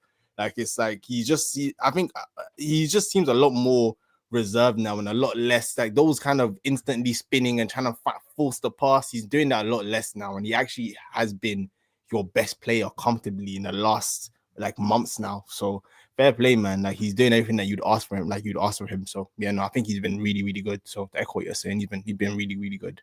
Yeah, man. Yeah. No, I've just got. And yeah, and that finish was it was clinical. Like he just he went through. I said, bro, dispatched it. Yeah. You're the one person I want to go through, man. Yeah, like, you're the one person because I know how this ends. I've seen the script before. So yeah, man. And then from there, bro, it was a little weird because it was like, cool, we're 3-0 up. It's halftime. I can't believe we're in this position. But also, like, managing the game for the rest of the half is going to be an interesting task because you can really go and get 4 or 5 and completely just absolutely dead the tie, or like you can maybe like play a little bit withdrawn and, you know, like play with a little bit of like be a little bit too reserved where you kind of allow the opposition some opportunities. And I think we managed it quite well. Like I feel like we did have some opportunities, but also I felt like we knew that we really just needed to make sure we didn't concede because football's a funny game, man. Like, and even in the second leg, of course, I expect Manchester United to go through. It's funny because obviously in the last game, that was the craziest game of my life. Like, bro, I don't want none of that. Like, all of that adrenaline, yeah, that was brilliant. Like, do you get me? But I don't need that. I don't want to leave thinking, that was a thriller. Like, do you get me, bro? Bro, just get the job done. Like, do you get me? Get through to the final. Like, you've put in the hard work now. Like, yeah. So just, again, you need a professional performance. But yeah, I was just hoping don't allow them to get one, because if they get one, then all of a sudden people get nervous, a mistake can happen. Then all of a sudden you might be going back to Old Trafford and it's 3-2. And that's a completely different dynamic. So I was just saying, yeah, United, don't concede. Like, it would be great if you can get more. Like, do you get me? Like, fully kill off this tie completely. But yeah, like, just please be measured. But yeah, bro, that was basically like my overall thoughts in the game. Like, it definitely didn't go how I thought it was gonna go. Hey man, it didn't go how I thought it was gonna go too. I'll say that for sure, brother. Cause yeah, man, I haven't watched Athletic Bilbao, but yeah, I see how they did in the league. I see Nico asking for what's it called, 400k, because he's on back 300k right now. So I was scouting him. I said, I want to see what this guy. I want to see the way people are putting down Martinelli. Let me see if you're the guy to come and unlock our left wing. And I said, I wasn't very impressed, man. Like, as a whole, like, not even just to focus on him. I just feel like, yeah, like you said, I think they started off the better team. I think they had some good chances. Like, I know Inaki had that header, free header that he should have done so much better with. He misses that. I feel like, yeah, overall they looked the more likely to score. But then once you guys got that first goal with Garnacho, I think that was like you guys growing into the game.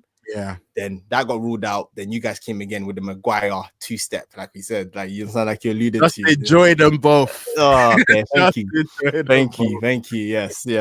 But yeah, so yeah, I couldn't believe the steps that he was showing in that move. So yeah, fair play to Maguire. Then yeah, you guys go ahead, and I think from there it was pretty comfortable. Like I feel like you guys definitely were the better team. I feel like then that red card, I've said it, I think it was harsh, the penalty, just because I think it should have been ruled out earlier. But from that point on, they just lost their heads, and that they lost their discipline as well. And you guys managed it really well, like you said. I think the main thing, and you even had chances to completely kill it off. I know Maz crashed the crossbar. I think Casemiro hit the post as well. So yeah, all in all, man, I think you guys were well deserved, and the tie is pretty much done now. Like I wouldn't, as long as Old Trafford is not a capitulation, like you guys should be going through.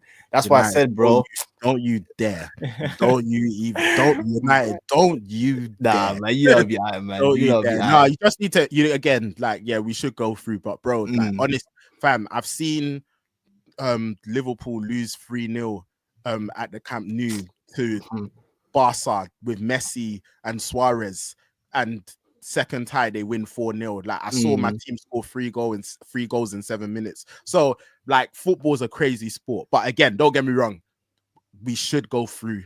I'm not worried, like, but just make sure don't let them get an early goal and then do something stupid and then again, just professional, please. No, 100. This that's how I felt with the Real Madrid game. That's why I was so angry when Saka did the Panenka penalty. I said, brother, brother, if they get 1 goal, it's a different tie. Don't do this. We need to kill up the game. I mean, this is a definite. You get the first goal, and it's completely done. But you let them get the first goal. You let them get a second, and it's long. But yeah, it's nervy. Yeah, that's when it gets nervy. But I think you guys should be out, man. And yeah, you guys, fair play, man. I thought Bilbao were gonna give you guys a lot more problems than they actually did. You guys dominated a lot of the game. And like you say, even like being with the 1-man up and just how you guys managed and controlled it, I think you kind of nullified them. They didn't really get any more opportunities. Like, yeah, man. I think all in all, can't say anything but fair play to United, man. I think it was a good result, good win for you guys, and part of my disappointment. Because like I said, man, I had all 3 games on. I had United, I had Spurs, I had Chelsea. Just to even, I even just had that. I didn't even know who to play, man. So let me just put it on. And all results turned out horribly. But yeah, what can you do, man? Football. So, question for you, bro, because I've seen a lot of Arsenal fans speaking about this, and the majority of Arsenal fans, they've said that if it was a United Spurs final, they want United to win. But I know your hatred for United is very deep. So, who would you want to win? Nah, man. I think it would have to be United, man. It would have to be United. I wanted to know Spurs, I wanted them guys over there. It was. Nah. It's deep. Don't get me wrong. If Bodo Glimt can do something for me, bro, let me say we'll speak about it, bro. But honestly, that goal that they scored could be big because you're going over there with the artificial pitch. I saw them turn over Lazio 2-0 in the last tie. So yeah, just Spurs should go through, don't get me wrong. Yeah, but they should. They get 1 goal and all of a sudden it's whoa. So yeah, because I think that's the other thing as well. Like Spurs are going away in the second leg. Yeah, like so that also makes it a little bit more difficult. But we'll talk about that a little bit more after. Yeah, but yeah, answer your question. It's definitely United for the win, man. Spurs, I can't have that. If they get a European trophy and we get knocked out by PSG, London could be dark. If Chelsea go get that, bro, not even this London. It could be actually. Yeah, right. London because if Chelsea get that top 5, you know they're gonna come parade that Conference League, and then Spurs will come with the Europa, and then just to Man City pick up the FA Cup, just to kick us when we're down. And Liverpool have tied up the league. Yeah, bro. It could be a dark summer. I think it's dark summer. It's one of the ones where it's always like, obviously I've experienced it in recent times where it's like when you've got like 2 of your ops and they're both competing for something, it's always difficult, man. You're just like, hey, man. Like I remember when Liverpool were going for that quad, like in 2022. And I remember City facing Villa on the last day, and Villa were 2-0 up. And I said, City, I don't like you lot at all, bro. But Liverpool can't be winning no quad. So I said, bro, City. Right. I don't know what you're playing. I felt sick. But I was like, bro, when we're talking 2 evils, I said, bro, one evil is greater than the other.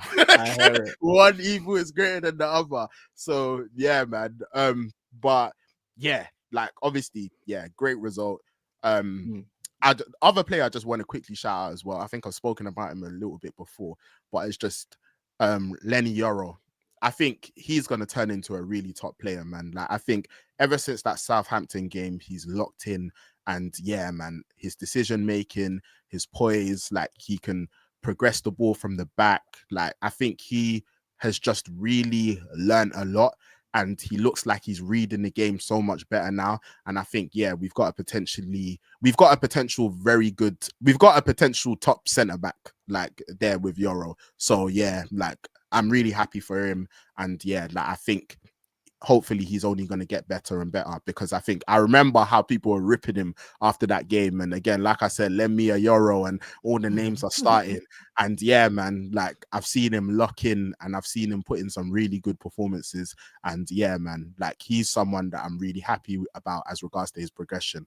And the other thing, final thing that I need to say is, man, hey, man, my boy, I saw him touch grass for a little bit. Ahmad. Oh, Bro, I saw him. I thought it was over for Mm. the rest of the season, and I saw him touch grass. I was seeing, because when I saw him on the bench, I was just thinking, is this a gimmick? Like, is this just a gimmick? But I saw him Decoration. get some, I saw him get some minutes. And you know what you said when you're like, when Saka comes back, I need to see the same Saka that was there before, even just through a couple of these touches and these dribbles. I said, he's still there. I said, that's my boy. I said, Ahmad, that's my boy. That's my boy. I see one hear it. thingy like try to flick it over the guy. He takes Yeah, the that was dribble. nice. I said, Ahmad, he's still there. That's what we need. And you know what? I think even just for the future of our team, I think he does need to play. He may need to play wing back, you know. Like, just if we can't get wing backs, then Ahmad may need to play wing back, because, bro, I need an attacking wing. I need a man that can give man steps and dribble past him. That's what I need. Like, do you get me? So, like, it'll be interesting to see what happens in the future, like after this transfer window. And yeah, but I'm hoping obviously we can get Cunha, and then I'm just praying that that's why it's a lose-lose. United win and they have a good summer. Spurs win and I'm sad. bro. Bodo Glimt. You're my last hope. Oh man. Man. But yeah, and then it's funny because we're speaking about the top 5 race, and then Forest lost to Brentford yesterday as well. So I think Chelsea, they're right back in it. Like, yeah, I know they were very happy. And it's mad as well because obviously they've got Liverpool, Newcastle, United, and Forest. That's the Chelsea's last 4 games. But it's interesting because Liverpool, obviously, they've won the title. So it'll be interesting to see where they're at as regards to, like, of course, professionalism and etc. But when you've got it over the line, sometimes it's just hard to, like, you could be as professional as you want. Like, bro, I saw United 2013, bro. We won the title with games to spare. I saw us draw 5-5 with West Brom on the last day of the season. Bro, was it what Man City drunk when you guys played them in the FA Cup? Bro, hey, man, that's still a cup final. That's still a cup final. Don't give me that one. No, bro, they were tipsy. They already started hitting the balls. But yeah, it'll be interesting because I know obviously Salah, he's still chasing personal records and stuff like that, and I'm sure like they're gonna be motivated, but Slot might rotate heavily, and we don't know how it's gonna affect things. And then it's funny because I think when they play us, I think that is like the Friday, because the Europa League final will be on a Wednesday, so that's the Friday before. So yeah, man, and I think just ultimately as well, the league, United is just the whatever thing. So you combine that with the fact that it's before the Europa League final, yeah, man, it's hard to see Chelsea not winning that one. So I think how things are falling for them is actually nice. But then obviously that game against Newcastle, which I believe is away, and the game against Forest on the last game of the day of the season away. Yeah, to fight for it. Boy, yeah. So it's a battle. It's a battle. So yeah, man. But very quickly, you mentioned Spurs, Bodo Glimt. Obviously, yeah, 3-1. I think that's an absolutely massive result for Spurs. Like, I think, bro, you know, when we were speaking, it's crazy because I've spoken extensively about how important this trophy is for Manchester United, and we need to win this Europa League. Like, we have to. Like, if we don't, yeah, it's not going to be pretty at all. But obviously, like, for Spurs and for their fans, like I know how important it is for them. Not even just the Champions League thing. Like I think take away the Champions League thing, they just want a trophy. Like, do you get me? And yeah, to be able to win the Europa League, like I know for the Spurs supporters, that's gonna mean so much. And obviously, Ange, I'm hoping this don't happen because I need United to win it.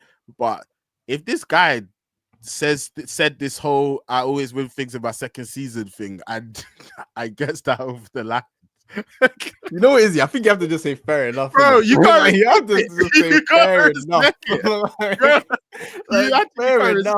it. Don't get me wrong, bro. Yeah. It can't happen. Like it can't happen. I pray it don't happen. Can't. It actually can't. Yeah, I pray it don't happen, man. It actually can't happen. But if this guy says I always win things in the second season, and then I was like, even, league, yeah, bro, because I remember he's been talking a lot. I remember seeing. I think I saw some quotes where he was talking about like, obviously how significant it is, like the moment, obviously, and yeah, like the Europa League and like how significant it is, the competition, and how great it would be being able to win it. And I think, I don't know if the reporter compared it to like United winning the FA Cup last season, and I think he was just like, bro, don't even compare the two. Like, do you get me? Like, what do you? Yeah, it was just like, nah. Like, I think he was basically saying like, this is much bigger. Like, do you get me? Essentially, like this is bigger. And yeah, like I know he'll be absolutely desperate to win it. I don't know if that changes anything as regards to him being the manager of Spurs, because again, that relationship looks very frosty regardless. So yeah, and I think if he loses it, I think he's defo out. Like I think it's hard to see him not going, to be fair.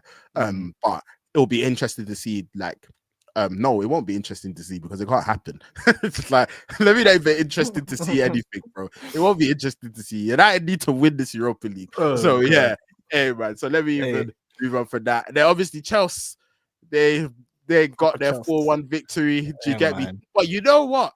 What I was saying is that, bro, Anthony might have something for them. In that final, bro. I don't know if you saw his goal, bro. I didn't see it, bro. Right foot slapped it, bro. He's playing Isco. Is balling, bro. That Real Betis team is good. That Real Betis team is good, bro. Like they're no mugs at all, bro. So yeah, they're currently 2-1 up against Fiorentina. And yeah, it'll be interesting to see if they're able to get to the final. But I think even Fiorentina, they're no mugs as well. Like, do you get it? Like, and obviously De Gea, like he's out here doing his thing. Yeah, Fiorentina, he's doing his thing there. But if I had to pick, I think Real Betis will get through, and Real Betis, they are no mugs. That's not a. I think up until now it's been very much with Chelsea. Yeah, man, we just turn up, we win. But that's not a turn up, we win game. Like, yeah, that's actually a competitive final. So it will be interesting to see if that's the case, because yeah, like I think a lot of people have just assumed that it's Chelsea's trophy, but if Real Betis get there, and I'm looking at Real Betis versus Chelsea, that's not a write-off at all. So that'll be interesting. But yeah, we'll see what happens there, bro. But yeah, man, that's the Europe talk. Do you get me? Obviously, this week we got another leg of absolutely massive games. Of course, I'm hoping for a PSG win. United win. Like, do you get me? We'll see what happens with Bodo, Glimt, and Spurs. Because I told you that artificial pitch, bro. Not a joke, man. These men are ready. Hey, man. These men are ready, trained and ready. So yeah, bro. All right, bro. Let me get up the prediction table. Okay. Yeah, I haven't actually seen this in a while. Yeah, man. Let's remind ourselves where we're at. So yeah, bro. It's 3 points. I think it was previously 4 points. I had a 4-point lead, but you narrowed it a little bit. So it's only 3 points, bro. It's everything's to play for.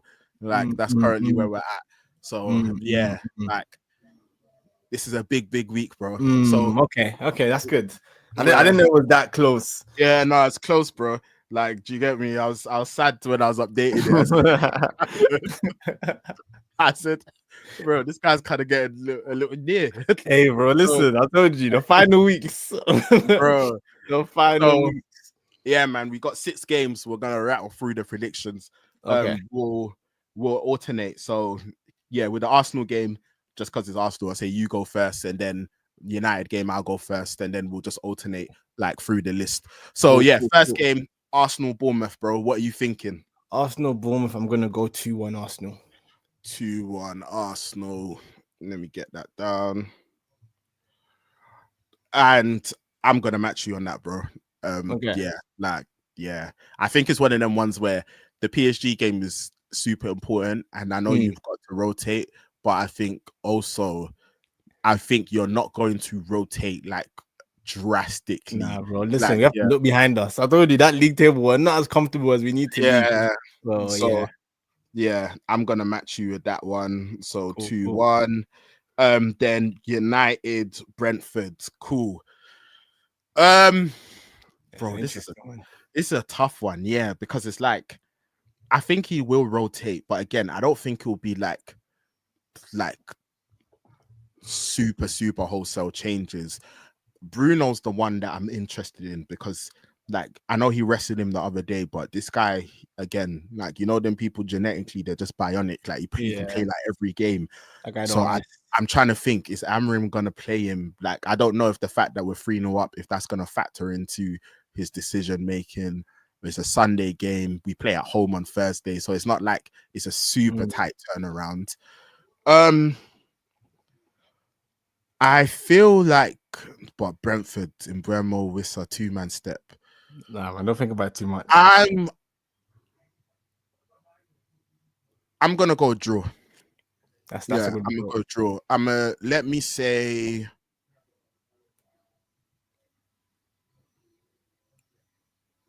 1-1. Okay. Okay. That's a good prediction. That's a good prediction. I'm gonna go 2-1 Brentford. I feel like that's very fair. I was tempted to do that. I can't lie. I was very tempted to do that. So yeah. I can see in Bremo crashing it on us. Hey man, we'll talk about IPO in a second. But crashing it on us. So yeah, fair play. Cool. All right, next game we've got is West Ham Spurs. Yeah, I'm gonna go in this one just because I always hear that the West Ham fans apparently it's there. I heard the Spurs fans say that it's their cup final when they play. I don't know if it's true. The West Ham fans, if you're watching this, let me know if it's true. But I know they hate them. So I know if Spurs are the most hated London club. Like Spurs have beef unanimously. I think like Spurs have got the most beef in London. Like you'll probably be right to be honest. But it's true. Like we don't. We don't have beef with West Ham like that. So I'm actually gonna go 2-2 in this game. I'm gonna go 2-2 West Ham Spurs. Yeah, I think he'll be tight, and I think Spurs will probably have to rotate, or he will rotate based on what he's been doing recently. Ahead of the next leg, but yes, I'm going 2-2 West Ham Spurs. I'm going 2-1 West Ham. I think West Ham, like, I think they get this. I think I think Ange's gonna rotate a lot for that Bodo Glimt game. Like, and again, just because of the fixture, I think Bowen's got something for me. So I'm gonna say 2-1 West Ham. Cool. Next one, we have got Palace Forest. I think that's the Monday night game. This one is tough. Forest are falling. Palace have just got to FA Cup final. The momentum is with them. Selhurst Park under the lights. Damn, the Eagles. This is actually a tough one. Oh, but Forest, man, they need this top 5. Like, it's a tough game to call, man. Tough. I'm thinking draw. But then, do I feel like Palace can edge it? I'm going to go Palace 2-1. You're going to go, that's what I have down. But because I need the differential, I'm going to go 1-1. Because I think it's so tight. I think it can go either way. I easily could have done that as well. Like I was literally in between the two, 1-1 or 2-1. Like I'm just gonna go Palace 2-1. But that's a tough. You're going Palace. I was actually even thinking Forest 2-1. Oh no, I've gone Palace 2-1. Palace 2-1. Okay, cool. If it was Forest at home, even though they did lose at home to Brentford, but I think Palace at home, Selhurst Park, tough place to go, man. Like tough, man. All right, cool. Yeah, I'm definitely going 1-1 in that one. All right, cool. Brighton, Newcastle. What are you telling me? This game, I'm going I'm going 3-1 Newcastle. Bro, you know what's so funny as well? Because um I had a quick look at FPL and I was just looking at the team, seeing who's captained who, and then I said, "Who did Ace captain?" I saw you captain Isak, and I said, "Oh, we think alike." Right, I was so angry, you Like, know, because I was like, okay, I know Maid's gonna captain Salah, only for this guy to captain Isak as well. I was so I said, pissed. we think alike. I never thought you captain is. I was thinking you might go Mamouche, you might go Salah. I thought you might even go like a Whistle and Bremo, Bro, like I fought United. by it. I But fought by I it, just man. thought I said Brighton. They're just. I saw that West Ham game. They're open, man. Yeah, Like, and I just thought there's goals in it, and I think Newcastle they've got the strengths. Don't get me wrong, Brighton are no slouches at home, but I just thought they've got the capacity yeah. to outdo There's them. weaknesses there. That if Yeah, they get slapped, they can get slapped. I think that's what it is so with Brighton. I'm Yeah, I'm matching you on that one. I'm saying 3-1 Newcastle. I think Newcastle will get that. So yeah, let cool, me cool. put that down. Cool. And then is it me now again? Yeah, Chelsea, Liverpool. This is the hard one.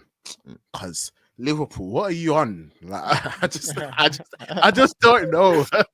I don't know what these men are on. Yeah, bro, we're gonna find out. It's true. I just Today could be don't, on the beach bro. sipping I just mimosas. don't know what. I Bro, don't who know what actually these men knows? are It's on, true. bro. Very What? quickly on that, what did you I know you saw rest of the comments about like we're happy to give basically kind of saying that they're happy to give Liverpool the guard of honor because of how good they've been this season. What's your I can get the actual quote, but basically, yeah, my take is like I saw the quote and I was just like, I don't know this. Correct me if I'm wrong, but I'm just like Liverpool have been great, but I don't want my manager saying that we're happy to be giving you the guard of honor. Like it's just not what I want you to say. You I don't know know what what? you think. I think, yeah, happy to as regards to like I think it's just sometimes just wording. I think Liverpool deserve it. Like Yeah. it's a thing. Like if they've won the title with games to spare, like it's what the tradition is, guard of honor.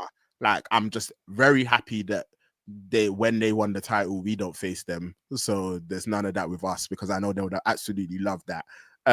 But yeah, I feel like you know what, generally speaking, like I think the guard of honor is not like a huge deal, to be honest. Like I think it's been made a thing because of maybe certain instances. I think if it's maybe like your fiercest rivals you have to do it for, then I get it. And obviously there was the dynamic when we won the league and then Van Persie left you guys to help win us the league, and then we went Emirates and you done it for Van Persie, and obviously that was like a moment. But generally speaking, I don't think the guard of honor is like a massive deal, to be fair. So yeah, like it shouldn't be a thing of like, oh, like you're happy, like you're Yeah, excited. no, to Like be fair though, maybe yeah, I think it was a headline. What you did actually say is I think it's a tradition. It's something you have to do, and we're going to do it. First of all, they won the league, so they deserve that, and hopefully we can be there as champions very soon. Fair enough. yeah. I I think think that's that's not bad. That's not bad. I think Yeah, with yeah. like even like I think like yeah, the team who wins the league, like yeah, like they deserve the guard of honor. Yeah, It's they the do. tradition that they've won, fam. Like again, like nobody stopped them. Like they've won the league with games to spare. So this is their victory lap. It is what it is. Like, yeah. So Yeah, yeah, no, man. fair enough. I think the headline I saw made it sound like yeah, he's happy to give it to him. That's why I was like, Oh man, yeah, they're out but for go him. on, sorry. They're out for him. Boy. But yeah. Oh, Chelsea Liverpool, man. This one is so tough. I'm gonna go. I'm stuck between a draw or a Liverpool win. I am going to go. I'm gonna go. Salah. What are you saying? Damn. I'm gonna go. I'm gonna go draw. Gonna go draw. I'm gonna go 1-1. Okay. Yeah. Okay. All right, cool. I'm gonna go draw too. I'm gonna go 2-2. First. Gonna go 2-2. But yeah, I also think it'll probably be a draw. Because yeah, I think Liverpool, we don't know where they're on, and Chelsea are still fighting for this top 5. So they need to be serious. So yeah, I think all in all, it should balance. And yeah, I see it being a draw. But I'm gonna go 2-2. Cool. So just to recap that, we both went for 2-1 wins for Arsenal against Bournemouth. Mm. You've gone for a 2-1 Brentford win against United. I've gone for a 1-1 draw. You've gone for a 2-2 draw with West Ham and Spurs. I've gone for a 2-1 West Ham win. I went for a Palace 2-1 win against Forest. You went for a 1-1 draw. And we both went for 3-1 wins for Newcastle against Brighton. And then with Chelsea and Liverpool, we've both gone for draws. But I've gone for 1-1 and you've gone for 2-2. So Yep. we'll see what things are saying afterwards. And again, for those who don't know, me and Ace, we've got a competition going. Half of it is this prediction table, and the other half is FPL. And whoever is the winner, if they win both of them, then hey man, they've got to go shopping and get another person a football shirt of their choice. Hey man. So yeah, man. I need this prediction table because FPL is looking spooky. It's the business end. So yeah, and talking about FPL, let's get to it. Just bear with me a second. Let me get that up. And because the FPL week has actually started, then yeah, we're also gonna talk through like our teams for this week as well. But let me get the 2 up front league up. No worries. What's even happening with that Man City game? While you're I think it finished 1-0. Finished 1-0. Okay. 1-0, yeah. It did 1-0. Okay, that's good for my Vardio clean sheet. Yeah, I got Vardio as well. I know. Cool. Can you see that, bro? Yeah, I can see that. Cool. I So can see that. yeah, this is the 2 up front league. Yeah, I think scores are still being calculated, and yeah, obviously because the City game. So I think these are the totals prior to like any updates, I believe. But yeah, man, you can currently see me in second place. I'm just gonna go to last game week. So yeah, man, this is a free hit game week, and yeah, there was a lot of points up for play. I felt like yeah, it's funny because even though I did well, like you could look at the average and you could look at my final points, I still felt like I missed out on certain opportunities. The main one that I think that pains me a bit is that I was touch and go with whether I should have Trippier in my team. I opted not to have him.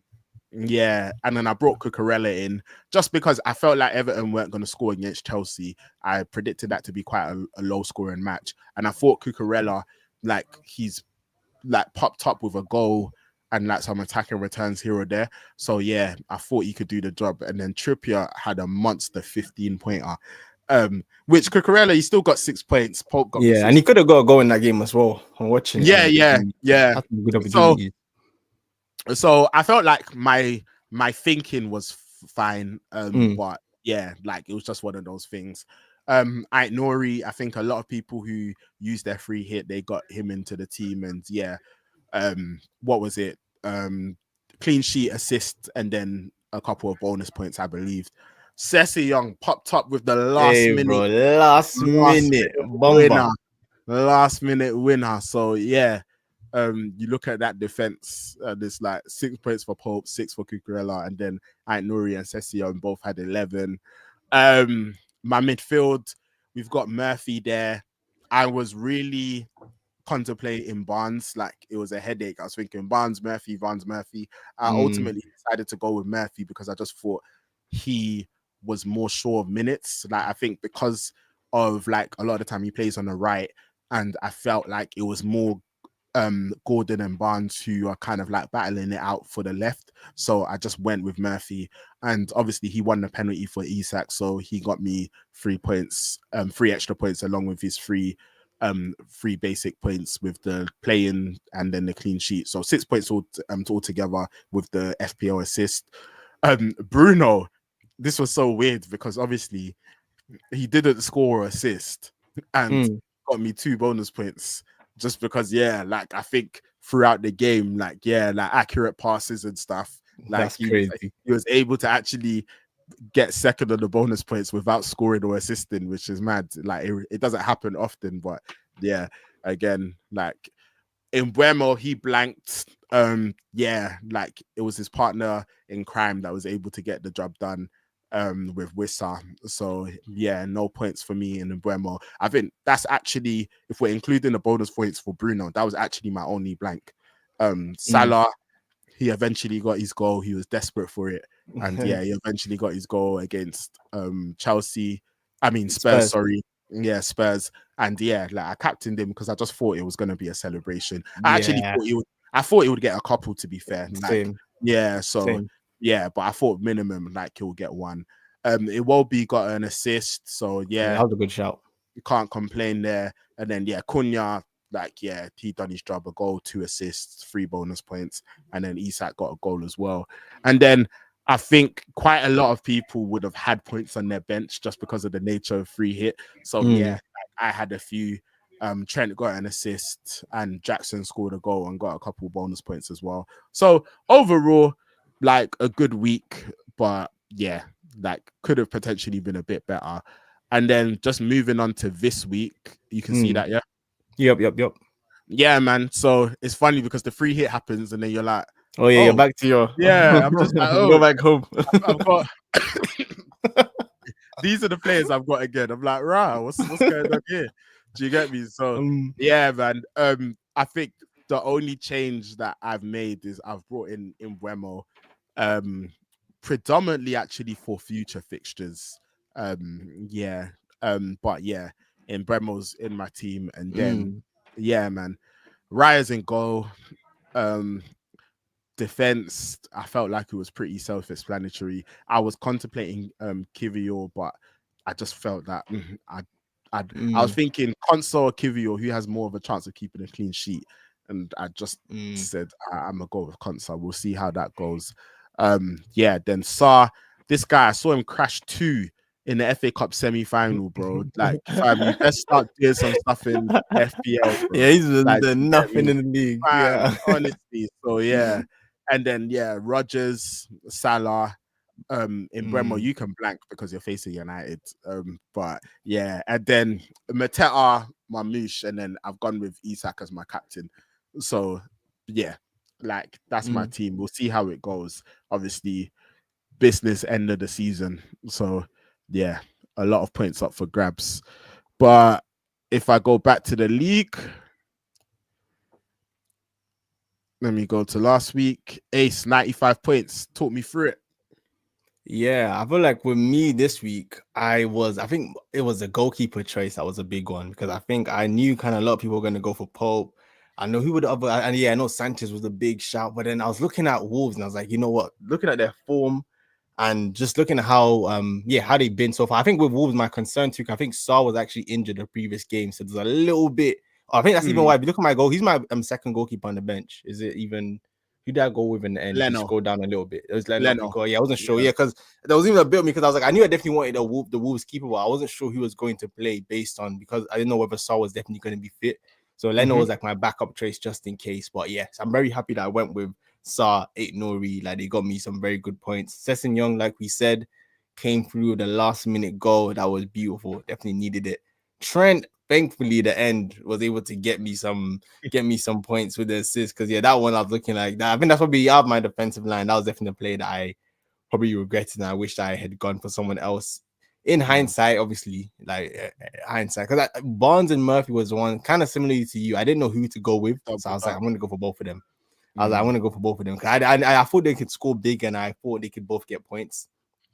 And all in all, for going for both, I think it wasn't the worst decision. But obviously, if I could go back, then obviously I would have gone for a Newcastle defender, maybe and drop Barnes. Obviously, if I could have made that decision, but all in, I think it was a decent week. Yeah, Salah, Diaz, I knew Liverpool were going to get goals. So it was just about which Liverpool assets to have. And yeah, they both served me well. Palmer, that brother, my last time ever believing in you, man. That would, to be fair, that was one that it was a differential pick. Because I knew most people wouldn't pick him. And obviously, I'm trying to catch up to you. So I said, Palmer is one player.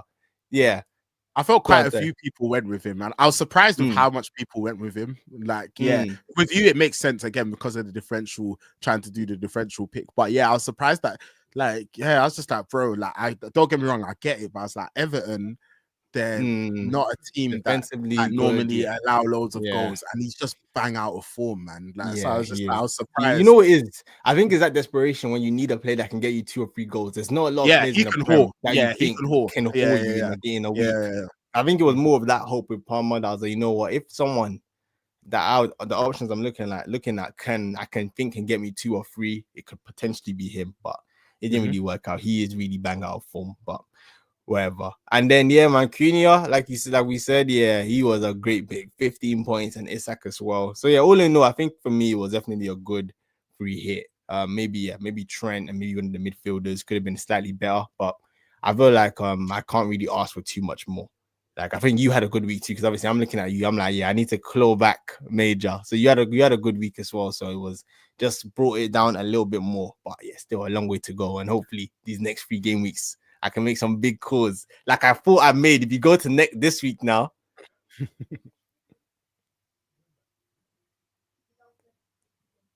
I was there, bro. I said, okay, I'm sure Major's gonna go for the Salah captain. So let me be different and go for Isak. Only for this guy to go for Isak as well, bro. I was so angry when I saw that you went for Isak too. Cause this is not what I need. This guy, he's trying to block me. It's You know, funny F1 because where we're just driving in front of someone. it's funny because I thought that was a differential pick on my side because I was just like, I never thought. I thought you would go in Buemo, Salah, Wissa. Like, I never thought you would go Isak. Like, I thought I was actually being very smart there. I was just like, I don't think people are gonna go for Isak like that. But me, that Brighton defense, I think there's gonna be space. There's goals. Yeah. And then I looked at it and I was just like, right, this guy thought exactly the same as me. He's captain Isak as well.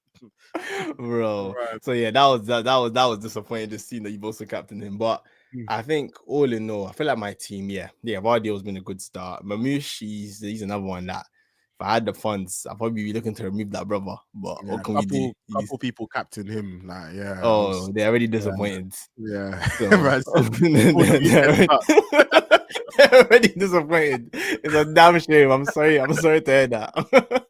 I'm so sorry to hear that.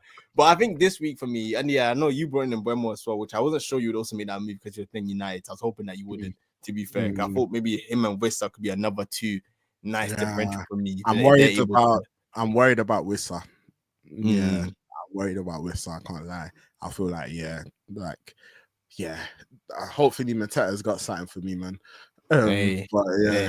So yeah, so I actually got rid of Mateta for Wissa because again I was like, I need differentials now. I can't have the same plays that you have if I want to actually have any hope of catching up to you. So yeah, all in all, I feel like it's early in this week. We'll see how it goes. But yeah, man, you used to have your triple captain, isn't it? Yeah, I've still got my triple. You still got captain, your bench boost, yeah. Yeah. So I feel like how we use those final chips can be make or break. But how the season's gonna end, these last few games. I honestly don't know. Like, I really need to think about it because I don't know what I'm Major. I don't know who I'm gonna captain. I don't know when I'm gonna. Like, I need to actually sit down and think about it. Because, you know, the week that scared me, I think it was a couple game weeks ago when Newcastle had a double, and I was like, if Major plays, I think Isak even hold that week. I said, if Major plays, he's triple captain this week. On nah, Isak. he didn't. Did he not? It was the double game week? I'm pretty sure he got points that week. Nah, I think he scored, but I don't think he holds. I think. I can even go. Yeah, you can even go back. Yeah, you can actually go back to it. See which week it was. I remember there was a week that I think going into the week, I said these are good fixtures. If Major plays his triple, I'm scared. I feel like it's this week. Yeah, it's this week. It was this week. Yeah, he got 11. So yeah, 11. Yeah. So I felt like it would have been cool, but it's not. Like, so you got 22 points, so it would have been what, 33 points. It would have been an extra 11. Like, I need more damage, man. No, you know what it is? Some people they've like, I remember the week because I think I never played I would have that week, but I played my assistant manager that week. But I think it was like game week 24 is where a lot of people put it on Salah, and Salah got like 80 something points that week. Yeah, like, because I remember I captained him and he got like 55. Like, I think it was like game week 24. Let me even see if I could quickly scroll back to it. Yeah, This one. So it's Okay. like, yeah, so he got Okay. like Okay. 58 Okay. for normal. So people that tripled him, Yeah. yeah, bro, like they went Yeah. They'll eat insane. that. Fair So I enough. think after Fair enough. I've seen things like that, but obviously I don't think there's a good chance there's not going to be any more doubles. So I don't think something like that's going to happen. But I just want it to be effective. Like, do you get me? Yeah. So we'll see. We'll see what Nah, happens. fair But enough. Fair enough. So yeah, yeah, now man. these last how we use these last chips is gonna make or break for me anyway. Because I think I'm still like 40 odd points off you. So it's Yeah, looking very spooky with such little time left. But we'll see. We'll see what we yeah. can do. I think it's a little bit less than that. I think it's like, yeah, it's a little less than 40. I think it's like high 30 something. So it's not crazy, but yeah, it's just one of them ones where I think some differentials, like some good plays, like they're needed. So yeah, man. But yeah, brother, I think that is everything, unless you've got anything more. Nah, man. As always, you know what? I'm gonna start setting a 10-minute timer when we start streaming, so we can remember to tell people to like and leave comments and subscribe. Because it's actually we've been doing this for too long now to still be making this mistake, bro. We've been doing this for too long now to keep making these mistakes. You know what's so funny, bro? I even before we started streaming, like it was like an hour before, I made a mental note of like, you know what, I'm gonna say it first when I'm doing my intro, and I just forgot. Oh damn! Yeah, I think we need to get better with etiquette. We just want to come and talk football. Yeah, That's it. We just bro, want to just come and talk. Forget that we're on YouTube. Bro. Oh damn! Crazy. Damn. But But yeah, yeah, but man. all in all, man, another great stream as always. And yeah, now man, looking forward to the next one. Yeah, nah, for real. Like I always say, thank you to anyone who's tuned in, whether it's a minute, half an hour, the whole stream. We appreciate it. And yeah, man, follow us on the socials. We've got a lot of stuff planned. We're working behind the scenes. So yeah, we'll try to update you all with everything that it is that we're doing. But yeah, man, like appreciate all of the support. The season's nearly ended. So yeah, like we've almost completed a whole season, bro. So yeah, it's nice. Like it's nice to see that we're still going on strong. But yeah, I appreciate all the support and everyone who's tuned in, man. So yeah, and yeah, man. Hope everyone also has a good bank holiday weekend. Enjoy that, and until next time, stay blessed.